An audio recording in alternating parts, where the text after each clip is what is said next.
Tsunade stood at the doorway and watched as Hyuga Hinata calmly stroked Naruto's face, her touch gentle and soft over his eyebrows as she moved his hair out of his eyes.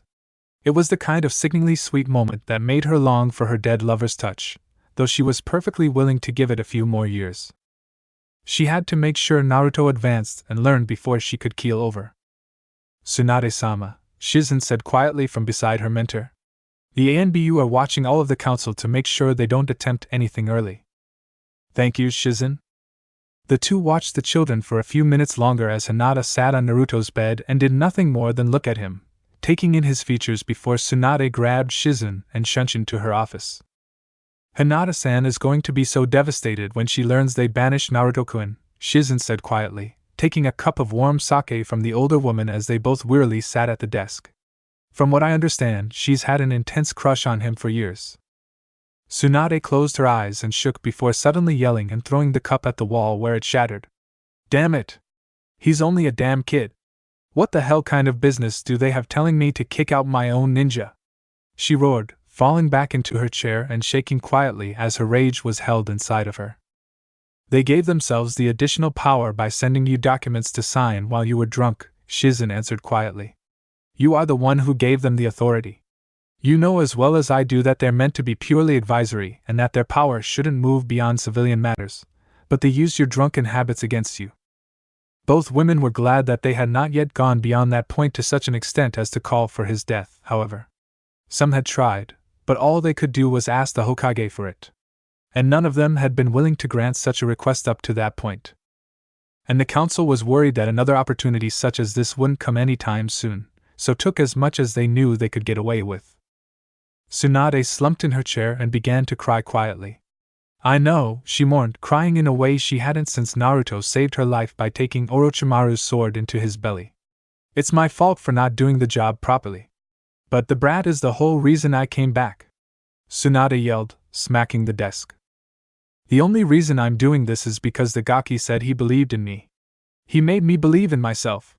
And look at what I've done." She broke down and began to cry harder. "I've failed him. I've failed his dream. I've failed everyone," she finally whispered, thinking about her lost lover, younger brother, Naruto, and the Hokage's past. "And now he needs you again," Shizen said calmly, sipping from her sake as Tsunade looked up at her quizzically. "Huh?" she asked, rather eloquently, she was sure. "He needs you to help him now, Tsunade-sama. If he's going to be banished, then you may as well do what you can to help him. You know his mission files as well as I do. Sarutobi put him on a huge number of political missions, so he's got powerful friends in Wave, Spring, and now Suna who would gladly take him in," Shizen answered, her voice beginning to get louder as her own anger at her mentor grew. Everything that was happening was because the woman didn't do her job properly. Naruto has been at the center of completely changing the course of history and the future of 3 different countries. He's allowed them all to become more prosperous and better places just because of who he is, and you could help guide him to one of those places. He would just simply leave here and possibly wander until he found a place to call his new home and try to live. But most likely, the council is waiting to send out Hunter Nin. See what you can do to help him. Don't just sit there and be sorry for yourself until he is forced to leave. Actually help him." Seeing her mentor flinch, Shizen realized she had gotten into the woman's face and finally sat down, not looking repentant in the least. Naruto had been a wonderful catalyst to get Tsunade to better herself, and had even made her own life happier with his existence in it, and had just about filled the younger brother slot in her life. And Tsunade had fallen back into her old ways long enough to ruin it all. Tsunade opened her mouth to say something before closing it and beginning to truly think. She knew what kind of power she held as Hokage. Right after finding out the council had begun stripping her sole execution of it, she checked and found that they had very slowly been granting themselves the ability to control different portions of the ninja force. Worse, it wasn't all of the council, but just the idiots who held the majority, which were mostly civilians who were on a major power trip. They had yet to actually take anything away from her, though. That required far more than they had just by themselves, and they most certainly couldn't do it while she was drunk.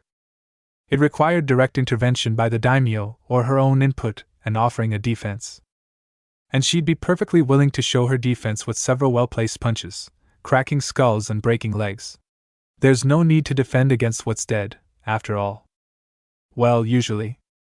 And then her thoughts drifted to her own comments spoken only moments ago. She was only here for the brat. Even now, she hated Konoha, more so now that they were destroying the one redeeming quality she had found since leaving over a decade earlier. This town kept trying to kill off everyone who she ever cared about. Shizen, Tsunade began quietly, not sure how her longtime friend would take this idea. She had been willing to follow Tsunade in the past, but that was at a time when her brother had been killed in battle. While not the same, this was very much similar. Would she agree to do it again? Shizen had missed Konoha so much in the previous decade that Tsunade wasn't sure she would be willing to go through it again. I've got an idea, but I'm not sure if you'll like it. I want to know now that, if you don't, you'll forget I ever brought it up. Intrigued, the brunette nodded once.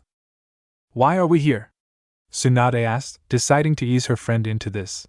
What do we have here that we truly care for? That we wouldn't be willing to give up for Naruto? Shizen considered for a moment, her quick mind making several connections to where her Shursho wanted to go with this. It was almost scary if she was right. Sacrifice for Naruto-kun? Nothing, she confirmed, already deciding she was all for the plan. Why don't we go with him? Tsunade asked quietly, never knowing who could be listening. You said help him, and this is certainly the best way I know how. No hunter ninja would stand a chance with us right there beside him, training him, protecting him and keeping him safe. We can't justify ninja going out with him with Konoha on the brink of economical collapse, and we would never know who we could trust. Why don't we go? Protect him? We've got 5 days until Saturday. What can we get from now until then? Shizen asked, hopping on board the Naruto train.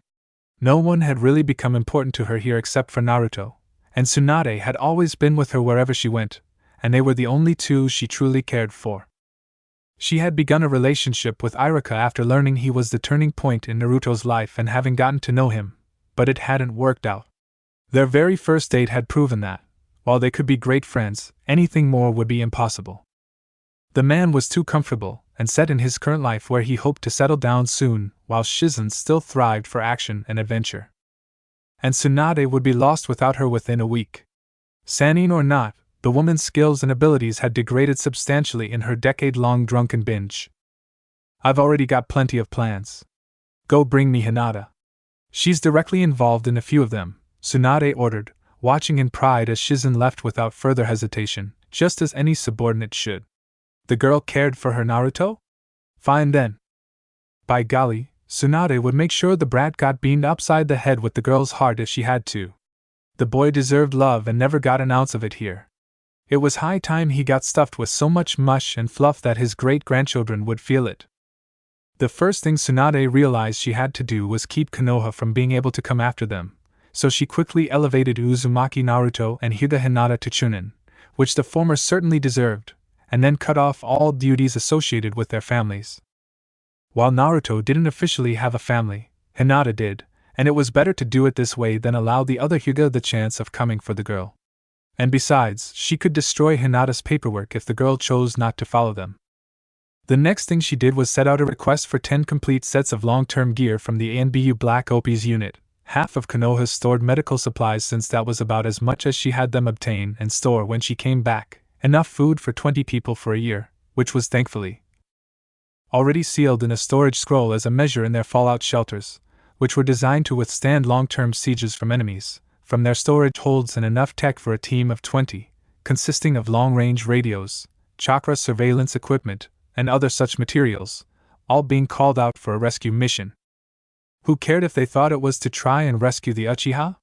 That just meant they would fulfill it or include things she may have forgotten to add. It was more to rescue Naruto from the Council's clutches. But with a constant focus on 20 people, they would think she was taking an actual team for that purpose, just to play it safe and gain less opposition during its acquisition. And there was nothing wrong with having spares for your spares, especially with Naruto handling the equipment. She then called in a genin team to fulfill an order to buy out an outfitting store for ninja, making careful note that it was for Panda Bands, the only shinobi store that sold to Naruto without faulty equipment or bloated prices he had told her about. Then she began to write a couple of laws. If Konoha was going to treat her family like shit, she could return the favor. But she was better. She spent most of her life being petty. Shizen waited for several minutes for Hinata to stop kissing Naruto's unconscious lips. She had just been about to enter the room when she noticed the girl straighten quickly before suddenly grabbing Naruto's medical chart, read that he was heavily sedated, and then locked lips with the drugged blonde. Boy, was that unexpected! After 4 minutes, and seeing Hinata's hands begin to roam from cupping his face, Shizen called out loudly, "All right. Let me just check Naruto's status." And then walked in, seeing the blushing girl sitting in the chair at the window and a suspicious trail of dust settling between her and the bed. "Enjoy yourself, Hinata?" Shizen asked, unable to help herself after spotting the girl's swollen lips. Immediately feeling bad, she quickly followed it up with, "I like to sit and comfort the patients, too." "Why, yes. Co-comfort the pen is, is. Is Naruto-kun going to be okay?" Hinata asked, mortified. The one time, she gathered the courage to kiss her love, and she couldn't stop thinking about it. It just popped into her head, what if a kiss like the fairy tales could wake him up? So she tried, hoping for one of those happily ever after endings. They got married in those endings. And married people got to do the naughty.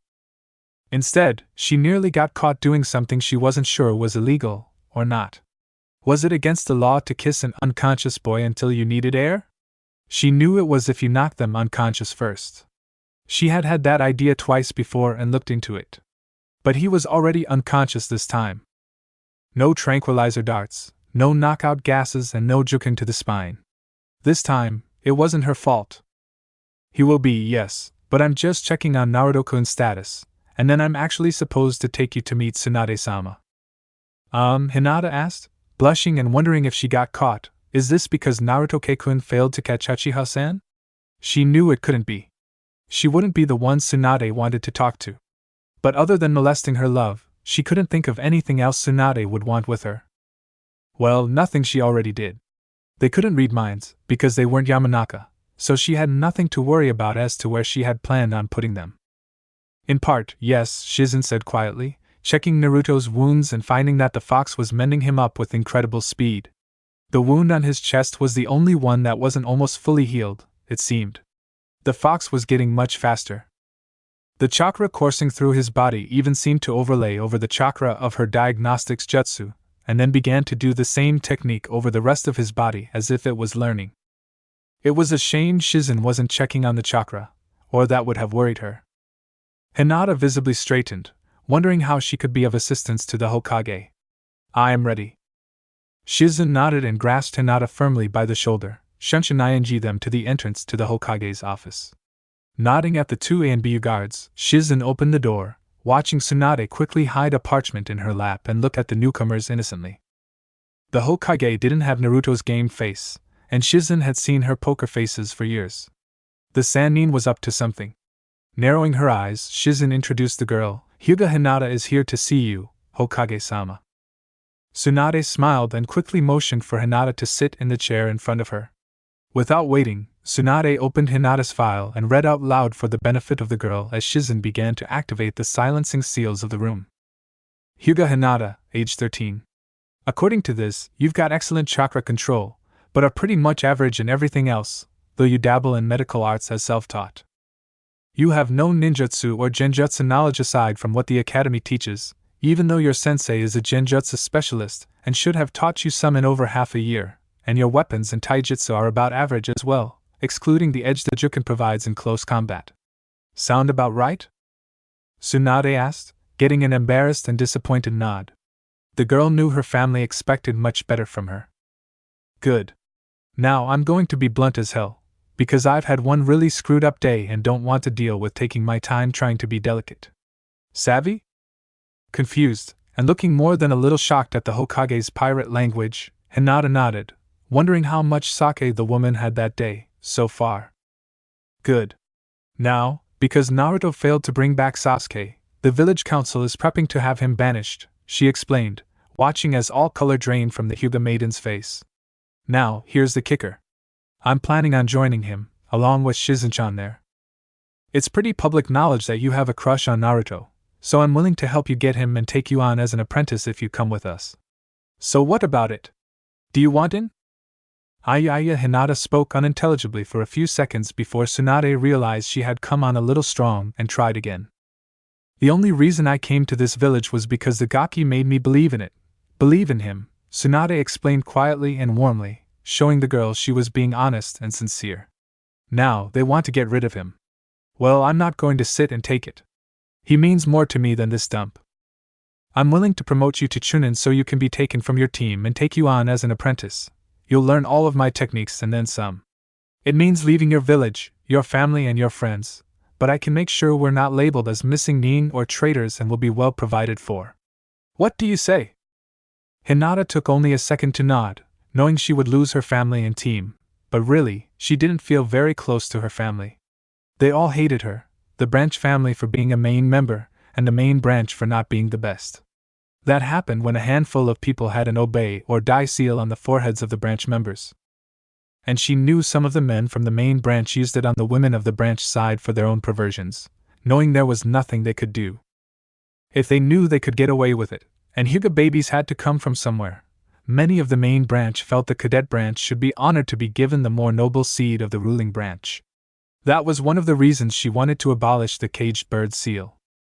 It was also one reason she worried so much for her sister, and knew she was consigning herself to such a fate by letting Hanabi take her place as heiress of the Hyuga clan. She would miss her team, but was willing to leave with Naruto-kun. It meant too much not to. If it means making sure Naruto-kun is okay, I'd be happy to accept. Tsunade smiled. That a girl. Now, she stopped immediately as Ino, Shikamaru and Shino entered the room. Can I help you three? Tsunade asked, piercing Shizen with a glare for letting them be interrupted. You needed an emergency team of genin for a mission, Shikamaru explained, and I needed something to keep my mind off of things. Ino trailed along and Shino was feeling pretty useless sitting in the hospital and offered to join me when I was told to find 2 people and report to you since we were in the same room. Oh. Right, my mission, Tsunade mumbled, looking for the paper she had written the directions out on. There's the little bugger. She cried out triumphantly, holding up a wad of what looked like garbage. Take this to Panda Bands and tell the clerk to seal everything he's got into scrolls, 1 for each weapon and 1 for each of literally everything he's got, clothes, weapons, explosive notes and all. I even want the shelves everything comes on. Tell him to charge the Hokage's account, do you understand me? Bug-eyed, Ino and Shikamaru nodded as Shino looked between the Hokage, Hinata and back again, his mind calculating possibilities. Hokage-sama, we can't seal, Ino warned, looking at the wadded-up paper in surprise still. That's why I told you to have the clerk do it, now be back as soon as possible. Quickly, all 3 genin left. They could hear Ino questioning the mission almost immediately. Now that they're gone, Tsunade continued, looking at Hinata. We're leaving on Friday, so we've got 4 days. I need you to think of anything you may want or need to bring. I'm taking care of shinobi equipment and medical supplies, but I want you to pack any clothes you have without the Hyuga emblem, any mementos, copy or steal any jutsu scrolls you've got at your estate and anything you can think of to bring in that we may forget. We're taking care of food, weapons, mission gear and the majority of the jutsu you will be learning. Do you think you can do this? Tsunade asked. The Hokage wasn't too worried about the girl's father stopping her. He had not been one of the ones who were a part of the council's manipulations. Granted, that could most likely be attributed to the fact that doing so would only have taken more power from him, so the majority of the council, which were civilians, didn't call in any of the shinobi families. Tsunade would have to see about making sure they couldn't pass laws without the full council present. It had been something that Konoha was hoping to do that kept them from having such a horrible history as many other villages. Having a civilian council was supposed to allow them the chance to bring up matters that meant something to the people and get them handled, while still being a village run by, and taking orders from, their Hokage. The entirety of the village was purely a military structure, and all militaries had their leader. The council was made up of both civilians and heads of the ninja clans, however, to ensure that some form of decorum and stability was held up and to ensure that they didn't focus on civilians more than the ninja clans, who were much like civilians themselves while not actually on any missions. Ninja were people too. Tools, yes, but people as well. But the council was headed by a few retired ninja who lived well beyond their prime in the field and hated feeling useless, deciding they didn't have enough power any longer. So, they worked with the civilians, slowly and privately, until Tsunade came along and they had the perfect patsy to allow them to slip new laws into place that granted them more power. And when Tsunade could barely see straight because of her hangover, they slipped in small and minor things, granting themselves that power, authorized by a hazy Hokage. Moving as slowly as they dared and in very small increments, they worked their way up until they could grant or take away anyone's ninja status under Konoha's authority. Send out Hunter Neem to find and kill any missing ninja and assign ninja to tasks of their own design that didn't take away from their duties to the village under the Hokage or circumvent the Hokage's orders, though they still couldn't go against the Hokage's own orders in any way. But she couldn't go against theirs as long as they followed their own rules. The magic of writing such laws was all in the wording and emphasizing some things while playing down others, a game politicians have been playing for as long as there was a structured government. The last of their abilities was to appease the civilians and make them believe they were gaining some form of control over the ninja, but in fact, it was so Danzo could recreate his militia group of ANBU, called Root, which were codenamed Na. They were ANBU that were next to brainwashed into being fanatically loyal to the deformed ex-ninja, and had originally been forced to disband when Sarutobi, the third Hokage, had taken office. Now, he could bring them back, and there was nothing anyone could do to stop him. By using various civilians and training them up himself, they had no allegiances to Konoha or the Hokage, which meant their sole leader was himself, which made them exempt from the majority of their own limitations. Let the civilians have their petty issues get taken care of. Danzo had his own army, and it was growing. Hinata nodded, thinking about Naruto's need for chakra control more than anything, but debating with herself if the Hyuga's stolen archive of goodies could help him as well. With eyes that could see through anything, no one could keep scrolls secret except for some of the more paranoid defenders. Even the Uchiha were prey to the Hyuga eyes. You can't defend against what you can't see. I can gather plenty of materials, Tsunade-sama. Will we meet before Friday? And where do we meet that day? Hinata asked, finding herself looking forward to this new experience. Not only would she be with her Naruto-kun, but she was going to be apprenticed to Tsunade. We'll meet every day, actually, and we're going to meet here Thursday night, now that I think about it, Tsunade said, deciding to use the cover of night 2 days early to get farther without being seen, just to be sure. She knew they would expect her to remain out of the way the last day, using every final moment in attempts to rebuke their decision.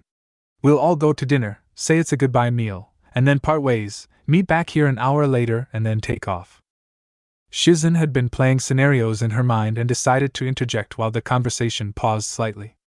Hinata, you may also want to gather any and all Hyuga-based technique scrolls you can get your hands on, possibly copy them so no one knows they're missing. You won't have the chance to learn from another Hyuga anytime soon, and we don't want your unique abilities to stagnate or be lost. Good idea, Tsunade mumbled, deciding that really would be a problem for everyone. Then, another concept came to mind. Namely, techniques to teach Naruto that weren't purely medical. His chakra control wouldn't be good enough to handle those techniques for some time. Also, there was the situation with the Kyuubi. Would that affect her decision? Hinata, there's a secret about Naruto that you need to know before you commit to joining our group, Tsunade warned, sighing. Naruto really should be the one to tell you this, but we have neither the time to wait, or for you to change your mind later because of it. You see, when Naruto was born, he was chosen to carry a unique burden. I already know about the Kyuubi, Hinata whispered, catching both women in shock. All Hyuga who leave the estate grounds know about it. And my father told me about it when I joined Naruto-kun's class. He warned me never to tell anyone because it would be considered treason because of a law that was in place, and that I would die. But he had to, because I would have questioned why there was red chakra in his C circulatory system. Tsunade's initial anger abated some as the rationale was explained, but she still didn't like it. Wait, and you still like the brat? She asked, wondering if this meant that Hyuga Niji knew about it also. From what she had heard, the boy seemed surprised when Naruto used the power during the Chunin exams against him. And Naruto-kun is Naruto-kun, Hinata whispered quietly, sending the older woman a slightly scathing look for doubting her. I have watched him for a very long time. He is not mean or evil. Tsunade decided there, and then she was going to make sure those two ended up together. Even if she had to go to extremes to make it happen. And she planned to. It never hurt to be sure. Great. Let's go talk to the brat. He's going to need all the friends he can get. Tsunade would admit she was upset over the whole thing, but honestly saw this as an excellent opportunity for Naruto. He could leave the village and grow in an environment where he wasn't shunned and loathed because people knew who he was and what he carried. She was already thinking up a speech to give him about how this was more of a blessing in disguise. She wasn't sure if he would believe it, but there was hoping. He was pretty dense, after all. And she planned on working the two hard enough to get together that he wouldn't have time to feel sorry for himself. Tsunade, Shizen and Hinata huddled around Naruto's bed while the white-eyed girl kept an eye out with her Byakugan to make sure they wouldn't be disturbed as Tsunade removed the sedatives from Naruto's body just as if it were poison, causing the boy to groan. Sasuke team stopped being a yaoi fanboy, he mumbled as he swiped invisible hands from his crotch, much to the older women's amusement and the younger girl's dismay. The Uchiha had tried to snag her Naruto-kun? Murder! A tiny Hinata screamed inside of her own head, cute pixie nose scrunching as she scowled. Wake up, Naruto, Tsunade said, shaking Naruto's shoulder. The boy roused slowly, and not a bit grumpily. Bachan? I bring me ramen? He mumbled, yawning. Tsunade rolled her eyes before suddenly throwing her hands up in the air and leaning down to put her face mere inches from his own and screamed, scaring the boy badly enough to make him and the other two girls scream in fright. Now that I've got your attention, we need to talk. But first, Hinata-chan, here, is going to tell you a secret. Hinata's head poked out from behind Shizen where she had taken refuge when Tsunade went spooky and stared at her new Shusho in abject horror. That wasn't part of the plan. Tsunade grunted and jerked her thumb to the very confused blonde on the bed. Either tell him, or you don't join us. Tsunade saw Hinata was staring between her and Naruto, so she grabbed Hinata by the upper arm and dragged her over to the bed, red face, poking fingers and all. Hinata's eyes darted between Naruto and Tsunade several times. Then her eyes rolled into the back of her head and Hinata passed out. Well, that's going to make confessing a little hard, Tsunade grumbled, picking the girl up and setting her on the bed next to Naruto. What's this all about, Bachan? Naruto asked, looking over his body and seeing that he was nearly fully healed. His chest was tight and ached, but the hole was already closed. And how long have I been out? Tsunade forgave him for the old comment, but decided to answer his second question first. So far, you've been here overnight. Kakashi brought you in after he found you at the Valley of the End. Kakashi-sensei? Naruto asked in shock. It was rather surprising, really. The man had given him a fruit basket once, but other than that, he hadn't really ever done anything for Naruto. The blonde-haired youth would have honestly expected to him have gone after Sasuke and tried to catch him. It was obvious they were in a huge battle and the boy would be moving slowly. Wait, how did he even find us? I thought he was out of Konoha on missions. And how did I heal that overnight? It took days the last time I had a hole in my chest. He was on his way back and felt your chakra signatures and knew you were fighting after the gate guards explained the situation when he arrived, she told him, making a point to ignore that he admitted to having a hole in his chest before. But she made a mental note to find out how it happened and when, just in case she had a jounin to castrate. There would be a trip to the hospital records office before leaving on the agenda. Oh, Naruto said simply. Anyway, we're here to talk about some pretty serious stuff, Naruto, Tsunade said warmly, sitting on a chair at the edge of the bed. Now that the amusement with her new pet project, currently laying next to Naruto, was aside, Tsunade took on the somber tone that was appropriate. Naruto, I'm about as useful with words as you are, so I'm just going to tell you straight out. I screwed up, she admitted. Her eyes began to tear up as she continued. I didn't take the job seriously and now the council gave themselves more power because of me and they're banishing you from Konoha. Naruto's face paled and he suddenly felt a horrible stabbing pain in his chest that had nothing to do with his wounds. They're kicking me out? I know they always hated me, but he trailed off as tears began to fall from his eyes. Tsunade enveloped him into a hug, cuddling his head to her shoulder. I know it hurts, but Shizen, Hinata and I are coming with you. We're not letting them kick out the only reason we came back and the situation is beneficial for Hinata, as well, Tsunade said, not mentioning how it was going to help the girl. He didn't need to know about slavery, rape, seals and her crappy family life for now. She'd make sure Hinata confessed though. That would help him a little, she was sure. What? Naruto asked, looking at the older woman hopefully. He wasn't going to be alone again? Naruto-kun, Shizen said from the side, coming closer and touching his face tenderly, we love you. You mean more to us, all of us, than Konoha.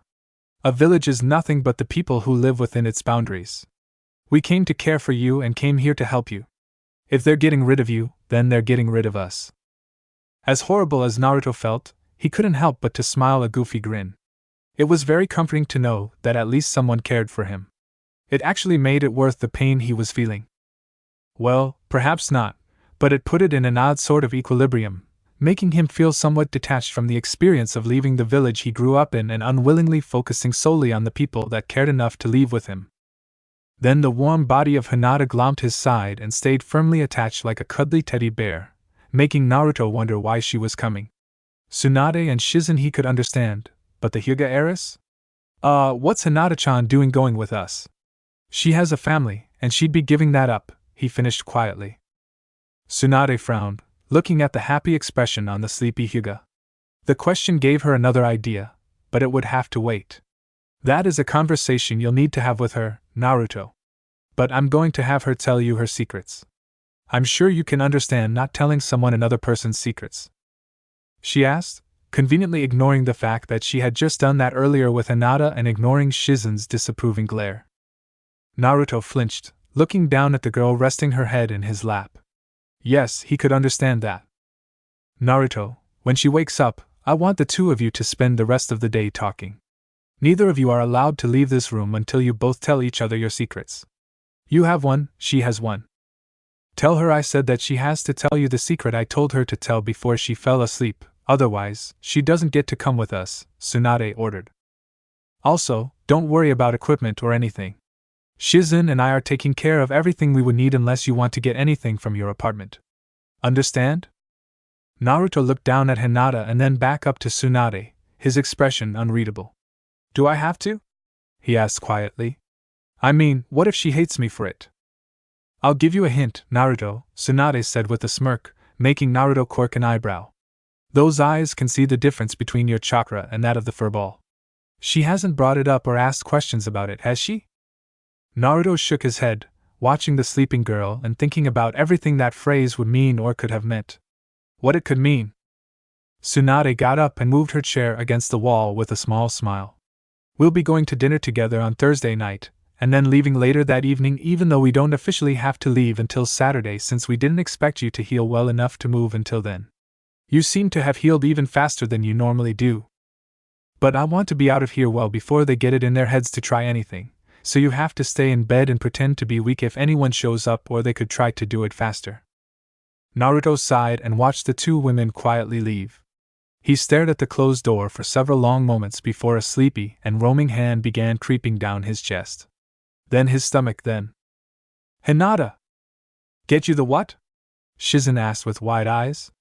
Tsunade couldn't be thinking that. She wouldn't. I said get me the forms to form an arranged marriage between my ninja, Tsunade repeated. It was a tactic that was needed with surprising frequency when such things had to be truly done to avoid detection from spy networks that were better than they would expect and, as Hokage, she had all-powerful control of marrying any of her ninja at any time to anyone she chose, legally and just as binding as any other marriage. And it was real and official, too. When the paperwork was filed, it truly married the ninja, even without the vows needing to be spoken. Tsunade-sama. You can't marry the two of them before. No, Tsunade interrupted the voice of reason, quickly making up a plausible story. I'm just setting it up to make sure no one else can do so with Hinata or Naruto. Otherwise, the Hyuga or the council could initiate an arranged marriage and force us to return them. Already having one in the books, ordered by the Hokage, means no one else has that ability. Actually, they could still try as all it would normally take was another Hokage voiding the contract other than either of the two of them, so she actually would be marrying them as soon as possible, but didn't want to get into an argument for now. Especially when she would be breaking off all allegiances with Konoha, meaning it was ironclad. The Hokage couldn't break a marriage to someone who wasn't under their authority. But they couldn't marry one not under their authority either, so it was now or never. The Hokage sat at her desk and pulled out a few bits of parchment, as she continued to explain. I'm not bothering to ask Hayashi's permission for this, and he's already commented that he's only waiting to put Hinata into the branch family until Hanabi is of traditional age or she dies. We already know the branch members are treated badly at best. This saves her from everything we know happens to them. Tsunade grinned fairly, causing Shizen to shudder as she handed the paperwork over. And if those two get together, then we have the legal paperwork all finished to give them the ability to marry at any time without needing to get parental permission. We never know when we'll need them to have that ability. They're children, Shizen spluttered. What on earth could we need them to be married for? At least with insertion and undercover missions I can understand, but they'll be with us the whole time. Tsunade frowned as she was pulled from writing various legal measures and putting Hinata and Naruto into an arranged marriage that they could only break themselves, just to be on the safe side. Well, being married will keep anyone else from trying the same with either of them. We know Kuma would go after Hinata being both unsealed and in a small party since we don't know where we'll be and could come across some of them. And once it comes out that Naruto is the son of the Yandame Hokage, which I'm sure will come out soon. And now we're taking off with Naruto's inheritance, which everyone knows contains jutsu scrolls. People are going to be trying to get Naruto in hopes of some of the Minato's personal techniques. Especially IWA. We won't be able to keep the council from leaking that information and hoping for IWA to finish him off rather than get their own hands dirty. And with both being who they are, a political marriage would only be expected, even at such a young age. Shizen scowled at her mentor. All the more reason to train him. Tsunade waved off Shizen's worry. We'll head for the daimyo's palace first, explain what's happening and what measures we're taking. That'll make sure the idiots here can't send him false information and get us in worse trouble from a higher power than the bastards in the council. I didn't think they knew about Naruto's lineage, Shizen said, finally responding to what she heard rather than by her dislike of marrying Naruto off already. She was all for it happening, but would have rather they discussed it with him first. They didn't until after the QB was sealed, Tsunade grunted. They wanted to kill Naruto right after and Sarutobi had to explain everything in order to make them back down since even the ninja portion thought that was what was meant to happen. It still only worked on a few of the ninja clans, most of which trusted the Yandame's sealing abilities, but it gave him a valid reason to tell them off and keep him alive. I had to break open the Hokage's safe since Sarutobi didn't bother leaving the combination anywhere. It had Naruto's inheritance, an autographed collection of Ika, his diary of important notes, and stuff like Black Piece information and the Forbidden Scroll. Best idea ever, Tsunade thought as she realized who exactly the genius was that made the Forbidden Scroll. Originally, it was all on various scrolls throughout the Hokage's archive, and still was, but was put together by Minato right after becoming Yandame so it was more organized and all available from one quick source. Whether for reference, or so they could firebomb the original archive and have the backup handy. That meant it technically belonged to him, and not Konoha. That meant she had a justification for bequeathing it to Naruto. Tsunade cackled as she realized she was Hokage. It didn't even matter if it was his by right. Because it was hers by right. And there were a lot of jutsu that had been stolen over the decades by Konoha, either from enemies or from clans that died out like the Uchiha. Sarutobi knew it was too dangerous to leave that extremely vast library of jutsu that the Uchiha had stolen from their original country before being kicked out in the abandoned Uchiha district. Even with various Anbu patrols, it would have been child's play to get past them. Naruto did it all the time even before getting halfway through the academy. It was simply safer to keep it locked in their vaults until Sasuke would be able to claim it. Well, he was a traitor, so he didn't have right to anything in Konoha at that point. He turned his back on them and everything there. And even better, it was fully within a Hokage's right to grant property under their care to someone. They did it for the Uchiha and Hyuga when starting the village, after all. Even the Forest of Death was originally going to be for a clan that decided not to accept their offer. As acting Hokage, and with a creepy giggle, she claimed all Uchiha estates and properties as belonging to Konoha, and then gave it all to Naruto so that he could start over a new life somewhere else. So what if all he could take were things that could be moved around? With sealing scrolls, it didn't matter. All of the scrolls, the money and random items within the property could be sealed up and either sold if needed or used later. While nothing could be done for the property, or what was in it for now, they were perfectly able to transfer all money and scrolls into Naruto's possession, minus a portion of the Uchiha's bank account to those others who went on the mission to retrieve him.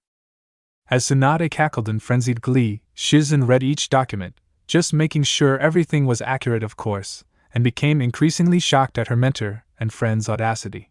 She was literally giving away all of Konoha's jutsu, and a good deal of its money to Naruto. There wouldn't be a village in existence that would deny them entry. Do you see the rotations? Naruto asked as his clone brought his hands away from the Rasengan it had just helped create in Naruto's hand and disappeared while Hinata watched in fascination with her Byakugan active. The swirling, spiraling ball of chakra was beautiful and mesmerizing to look at without her clan's eyes, but with them, she saw in a whole different level. For a pair of eyes that allowed the user to see everywhere at once and for great distance, looking into the center of the spiral made her feel like its depths were endless. She knew it couldn't be, but the very center seemed to never end. It was like something was there that made the center go somewhere else.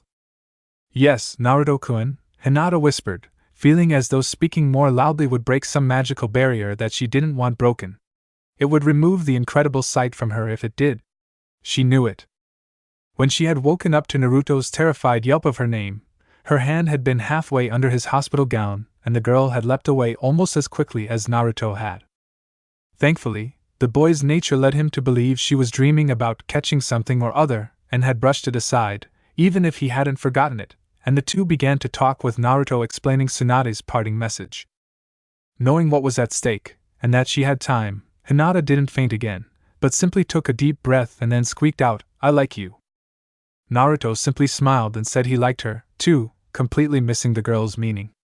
Hinata had been so annoyed that she finally managed to say the words and he misunderstood that she didn't even realize she had corrected him until he asked her outright to confirm and be sure he hadn't heard wrong or misunderstood. After she had reawakened, he admitted she was among the few he really had on his good list that he never really had a bad thing he could say about her. She needed a little more confidence, but he knew she would get that at some point. Girls were weird, after all. They couldn't be expected to be the same as him.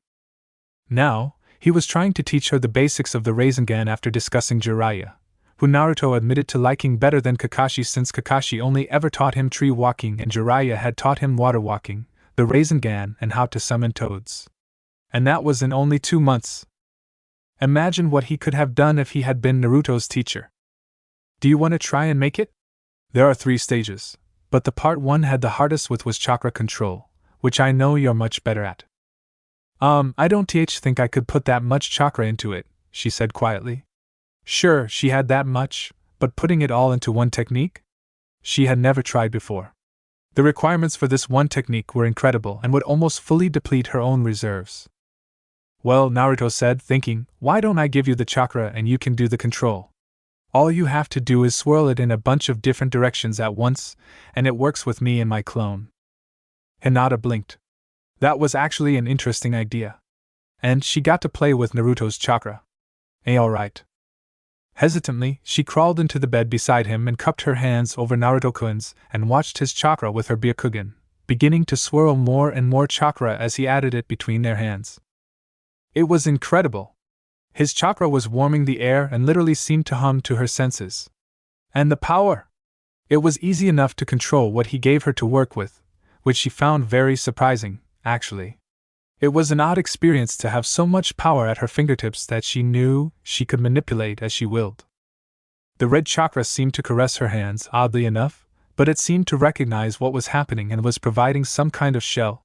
It was hard to tell what it was doing, but moments after beginning, it seemed to take heed of what was happening and kept all of the blue chakra constrained. Remembering what she saw before, she began to swirl the mass of raw energy between their hands and saw as the glob of chakra began to form more spherical until she had something that looked the same on the outside, but she knew it wasn't complete was the word she thought she needed. I have it acting a lot like yours, but it isn't complete, she said, unsure of what was missing or wrong. Yours had something different in the center. Something I can't seem to replicate. Naruto grinned, taking control back and letting the energy dissipate gently around them. Yeah, that was the 3rd stage. You had exactly what I spent a week on before I figured it out. I'm not sure how to explain it, but I can try to teach you if you want. I'd like to know how the hell you were able to let your chakra follow Hinata's commands. Both teens turned to see Tsunade and Shizen standing in the doorway, looking surprised. Hey Aba-chan! Naruto waved as Hinata blushed and got off of his bed to sit on the chair again where no one could accuse her of anything. She still wasn't sure what Shizen had seen earlier. What do you mean? My clones control my chakra all the time when I do the Rasengan. The two older women entered the room and closed the door behind them as Tsunade took the chair on the other side of the bed from Hinata while Shizen was juggling various scrolls and reading the newest measures through to ensure everything was properly worded so as not to come back to bite them on their well-trained butts. She had only found one such error so far, but it would have been a horrible one for their plans if not caught, and she was now frantically searching for others while Tsunade continued to explain. Chakra is a part of us, Naruto. It's controlled by both our conscious and subconscious minds. That's why someone can't control another person's chakra whenever they want to. Subconsciously, we don't ever want to lose control over that energy, meaning giving it to someone else. That's why we can't recharge our own reserves with another person's chakra too. It has to be freely given. Your clones are basically you, so it's normal that they might, though I don't know if I've ever seen anyone try. Simply put, the spiritual part of chakra makes it have a kind of personality to act similarly to its owners. No one wants to be controlled, and neither will their chakra. Outside of the room, Ino stopped from entering the room with her hand on the doorknob as she heard the Hokage speak, a flower in her hand where she was hoping to wish Naruto a get well. It had spread all around town about the battles everyone had fought, and Kakashi had explained much of the battle scene of the Valley of the End in public while answering some of the medic's questions, his experienced eyes taking in and reading the signs of the battle to get an idea of how everything had occurred. So people could guess at how intense that one was. And Shino's bugs had apparently been on everyone so he could report anything needed in case they either died or needed help, and the one on Naruto had spoken about an incredible battle that had been replayed in Shino's mind from the insect's memory. What he described was awe-inspiring and frightening in such a way that, if it was anyone other than Shino telling the story or anyone other than Naruto and Sasuke doing the fighting, she probably wouldn't have believed it. But the Aburame were not the type to be known for lying, and those two boys were the only ones who seemed to have such incredible histories already. And it was well known that the Aburame planted such bugs on their party members for a number of reasons. Especially in search and retrieval where they may have to find a wayward member of the team. So, she had been there as much for verification, hoping Naruto would let her peek into his memories to watch from his perspective as much to wish him good health. He was one of them, after all. Naruto looked at Tsunade like she was crazy and then to Hinata before going back to Tsunade. I don't mind if I give Hinata-chan my chakra. She was only making the rotations of the Rasengan. I just push the energy out like I do with my clones and let her move it about. Tsunade was about to continue to argue before shaking her head, deciding it wasn't worth it, and she would have plenty of time to work on it later. It wasn't that it was impossible, she knew, but that it was a matter of trust. That's why clones could do it. They simply were their creators. Nothing to fear there. She was surprised because Hinata was able to control his chakra. If Naruto was that blindly trusting, she would have to make sure to work it out of him. And odder than anything else, she had never worked with the Kyuubi's chakra, so that should have fought her tooth and nail for control. Naruto could do it because he's done it his entire life. Well, regardless, we're just coming by to make sure the two of you have talked, Tsunade said, looking at Hinata's blushing face, who nodded, and Naruto's pale one, which began looking for an escape route. She took that as a no. You need to tell her, Naruto. If you don't, she'll stay here and the council is most likely going to tell everyone anyway. And you know they'll put it in a bad light just for backing from the people to support their decision. He didn't actually, but she wasn't aware of just how little Sarutobi had hidden of the attempts to have him killed in the past. Naruto looked at Tsunade and Shizen for several long moments before gazing back at Hinata. He had enjoyed the last few hours, but knew it was going to come to an end now. And she liked him, too. Liked him, that is. While the idea scared him a little, he found himself also hoping to try and explore that concept, which had been severely lacking in his life. Hinata-chan, there's something about me that only the adults know about, he began, not seeing Tsunade hold up a hand to stop Hinata from interrupting him that she already knew. Tsunade wanted Naruto to learn to tell his secret, and he couldn't do that as easily until he learned it for the first time. Especially if the first time was to someone who supported him, just to make it that much more worthwhile afterwards. When I was born, it was the night of the Kyuubi attack. And the Yondaime didn't know how to actually kill the fox, so he used his knowledge about seals to just make it go away. But to do that, he needed to seal it into something. Apparently, something with its own chakra can't be sealed into something without its own chakra because it will break free, so it had to be something that was alive. But it had to be something with a chakra system just as complex, a human in this case. But if that much chakra went into someone that already had a developed chakra circulatory system, it would only shatter it, so it had to be a baby without a chakra system of its own already. The younger, the better. Since I was just born, he actually sealed it into me. Naruto looked away, not sure he could handle whatever he would see on Hinata's face. I'm still me, but the bastard fox is inside of my belly, behind my belly button. I've actually talked to it. He's a bastard, Naruto grumbled, thinking about the fox's desire to eat him. Outside, Ino quietly gasped in surprise. She, like everyone else, knew how badly Naruto was treated just by being near the boy when he was out in public, but she had always thought it was his reputation as a prankster. Not because of that. Hinata looked to Tsunade, getting a nod to let her know she could say something, and then looked back at Naruto. I know, she said simply, watching Naruto look at her in shock. Can see its chakra inside of you with my eyes. My father told me about it long ago so I wouldn't ask you questions about it and bring it up in class because of a law that exists where anyone who talks about the Kyuubi openly or to anyone who doesn't know is to be charged with treason and killed. I've seen you grow, Naruto-kun. You aren't mean or evil.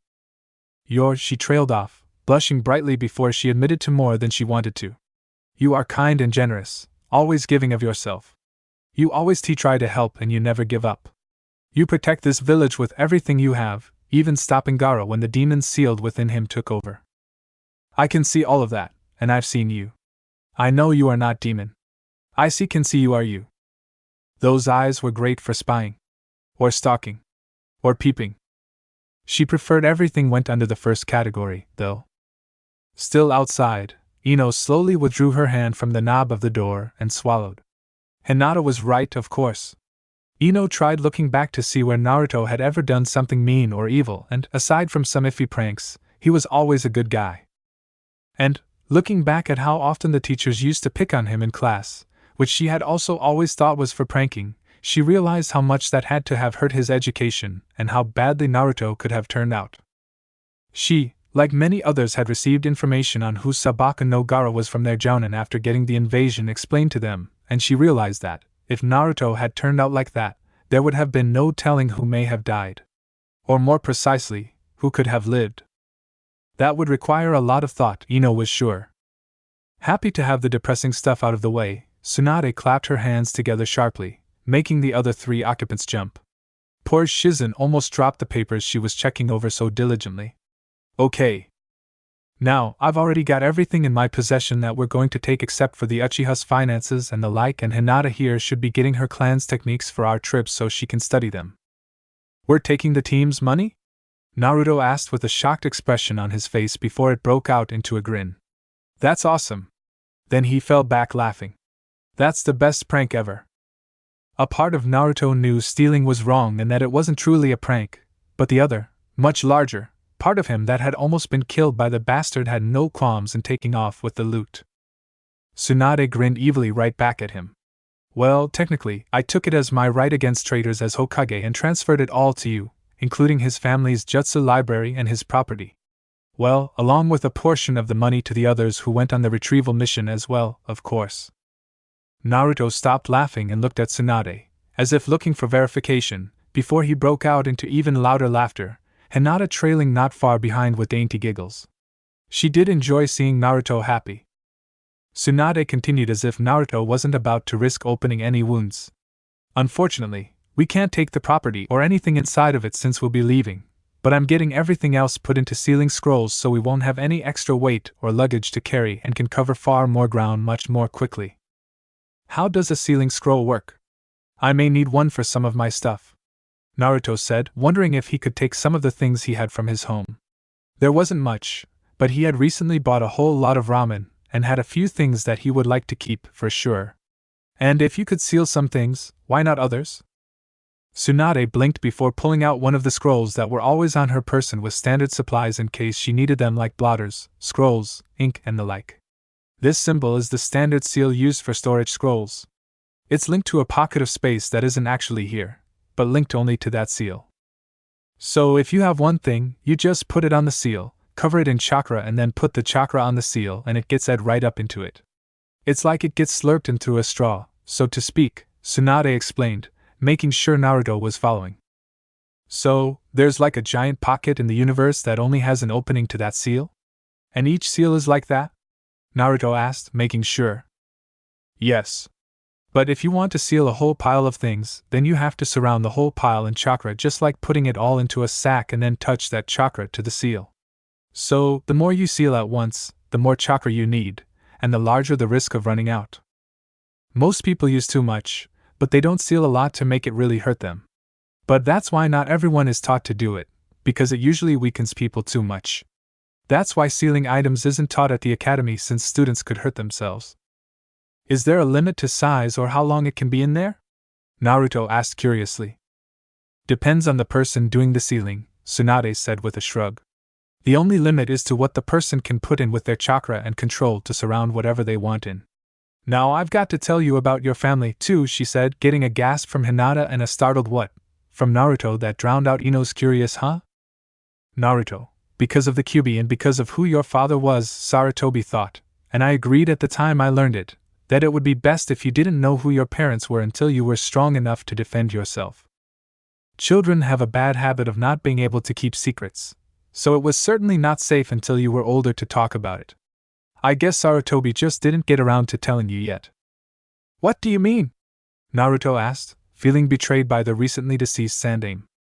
Naruto, your mother's name was Uzumaki Kushina. She was a jounin in Whirlpool before she came to Konoha after meeting your father. Her family was actually one of two that founded the village. And it prospered until the last Shinobi War, where IWA wiped it out. Naruto's face fell as Hinata and Ino, the latter still hiding outside, leaned closer to the source of the intriguing tale. That would mean he most likely didn't have any real blood family left. What about my dad? Tsunade sighed, knowing this would hurt more than probably anything else he had learned that day. But he had to know. And it was best to learn now, while they had the chance to let him calm down before they went into the wilderness. Your father was Namikaze Minato. He was the Yondaime Hokage of Konoha. Naruto, Hinata and Ino's eyes all widened. And my own father put the Kyuubi in me? Naruto asked. Why? Tsunade sighed once again, not appreciating that Sarutobi had left her with this particular job. Naruto, your father, like most are, was incredibly proud of his son. You were just born and he only knew of one way to help the village. But in the process he planned on helping you too. What do you mean? The blonde-haired boy asked. Minato designed the seal so that you would absorb the Kyuubi's strength and power as you aged, she confessed, deciding to explain exactly what Sarutobi's journal said. He wanted you to have that power and to have a name as great as his, if not even better, and provided for you the best way he knew how. There was one other birth that night, but he felt it was a form of revenge on the fox to give you his power and make you the strongest human in the world. And could you really see the Hokage asking another family to make a sacrifice like that? Your mother died during childbirth, and he knew he had to sacrifice his life for the jutsu to work since no one else knew the technique, so he felt that he could leave you with the power of the Kyuubi where you could train to be great and powerful and help the people who meant something to you. Sarutobi wasn't sure when, exactly, but the seal was designed to eventually transfer all of the Kyuubi's power to you and make you the strongest person alive, even more than all of the known demons. Your mother had died during childbirth, and he was going to sacrifice his own life to send it away, so he wanted his son to benefit where no one else could as well. And with the number of enemies he had both within Konoha, who didn't like the way he ran things during the war, and outside, from the number of people he killed, he felt it was one of the better ways to ensure you survived. Even then, only a very small number of people knew in the beginning, and it was supposed to remain secret from everyone else. Tsunade spread her arms out imploringly, not sure what more she could tell him. From what I understand, a member of the council learned about you and told the others, but didn't explain all of the failsafes that the Yondaime had put in to make sure you would gain the fox's power but not controlled by it. He told them that the yondaime put the fox into a child so it could be killed. Sarutobi had to explain the truth, but by then, it was too late. That councilman had already allowed the information to leak out to the public, which is why you are treated so damned badly to this day. And because he didn't do anything that was technically against the law, and because the other councilman thought he was blowing the whistle on the yondaime's plans, Sarutobi would have been in serious trouble for disciplining the man for letting the information get out, since he didn't know it was supposed to be secret, or so he said. Sarutobi did all he could and told the man to disband the means in which he learned about everything, but he had already made things difficult. Naruto was unsure about what to think. Everything sounded normal, or at least legitimate, and it made sense in a creepy, narcissistic way. So, the yondaime is my dad and he put the Kyuubi in me because he wanted to make me strong? He asked in a mostly dead tone. All the women present, even the hidden one in the hall, winced at it before Tsunade corrected him slightly. That, but also because he knew the fox wouldn't want to die, so it would try to protect you. Your increased regeneration is likely because of that, and your stamina, too. You're constantly getting its chakra to fill your own reserves and make them larger, which is one of the biggest reasons you have such poor control over your chakra, but already have reserves that are bigger than mine by about triple. It just keeps growing. We'll be taking care of that once we hit the road and get out of this dump of a village Thursday night. The council's banishment order on you doesn't take effect until Saturday, but I'm still worried they may try and send Hunter Neen, so I'm wanting to leave early like I mentioned earlier. Naruto nodded sullenly. If you guys don't mind, I think I'd like to get some sleep.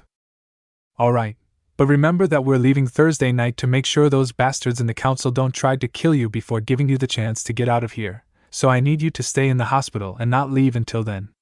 Even act like you're still wounded. Myself and Shizen are the only ones allowed to check up on you, so no one should know how quickly you're healing for now. Understand? Naruto nodded and the group of girls got up as Ino quickly left, having more than just a little to think about. We understand, Naruto-kun. Our rest and we'll make sure Ayam-san brings you plenty of ramen, Hinata said, not feeling brave enough to risk giving him a hug or anything else similar. Sure, she had molested him while he was unconscious and while she was unconscious, but now he knew she liked him. He didn't hate her for it, but he didn't accept her, either. At least not yet. Naruto tried to smile, but it came out a little sickly before he rolled over and wrapped himself in the blanket. Well, there's certainly nothing keeping me from believing Shino's story now, Ino thought, walking away from the hospital. The things she had just learned threw her entire universe out of whack. Naruto was treated like a leper because of something his dad did to him. The same dad who was the yondaime of Konoha. And all of the bad things she had ever heard about him were likely because of that. But, at the same time, Naruto was a good person. She knew it, and even Hinata said as much. He had never done anything to deliberately hurt anyone. He was actually always trying to make people smile and be happy. Sure, he pranked people without mercy, but looking back on it, it was either harmless, or the people who got the not-so-harmless pranks were people who were mean to him.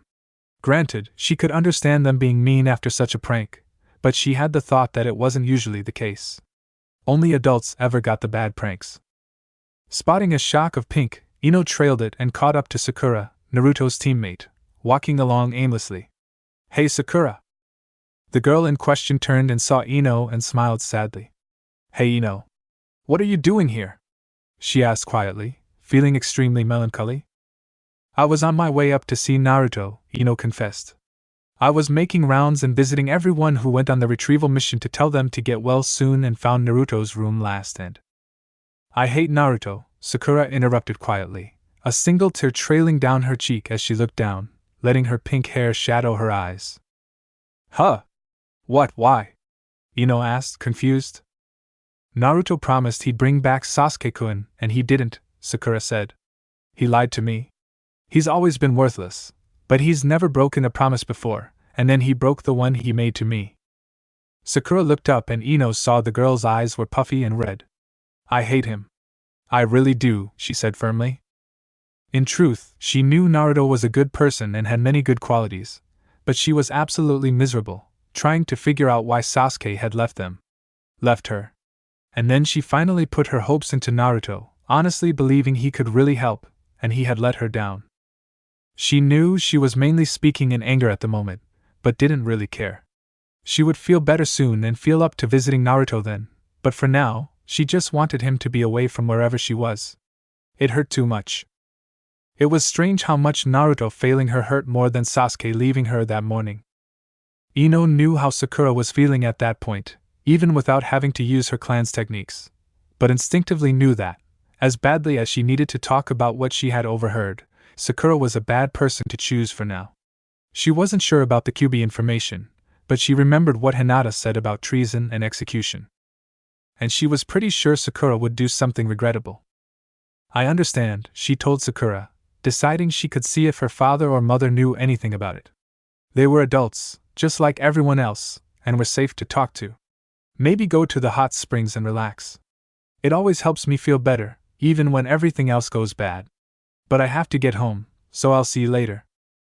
With that, Ino made a direct line to her home, hoping her father was back. Her team's fathers had all been out on missions, but had raced home after completing them early so they could help their sons. Chuji wouldn't have lived if his father hadn't been there fast enough with Shikamaru's father to help create the antidote to their family's unique soldier pills. And Chuji still complained about not being able to regain his weight, even though he was eating worse than ever. It still threw Ino off. Thanks for watching this video.